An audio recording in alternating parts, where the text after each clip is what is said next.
I guess for me it was very organic. I started with a wiki, and the wiki didn't give me a lot of response. The people used it, but they didn't write to me. Then when I started the blog, my number of emails went up from 5 a week to 25 a day. And I think the reason is the blog is kind of it's an ecology. Every blog can talk about another blog, and people can comment and link to blog items. So suddenly you're part of not something that stands alone, that has its own visitors, but actually it's part of a continuum. And then the next step was the social bookmarking. And I would say that accelerated learning. You bring the best minds together, they learn from each other, and you see what they see. And maybe it's only 15% of each other that you're interested in, but you get to see that 15%, and you learn much faster than if you didn't have access to it. And then the next big step for me was the Ning community.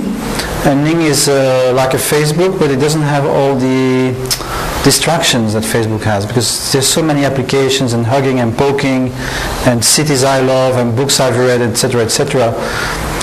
So Ning is more a pure working environment.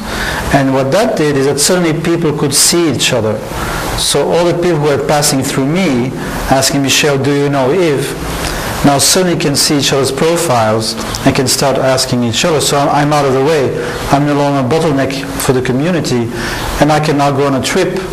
I was nearly 3 months on the road actually now, and the community just continues to produce knowledge and exchange as if I weren't there, and that's great, because that's the effect you want to have. And then finally, this is very low tech, but we have launched a P2P research mailing list, and we had 2 meetings. We had a meeting in Leuven, and we had a meeting in Nottingham Trent. And so what we're doing now is getting academics together and researchers to really focus on, let's say, more verifiable, objective knowledge that can be acceptable to universities and institutions. And one of our members or sympathizers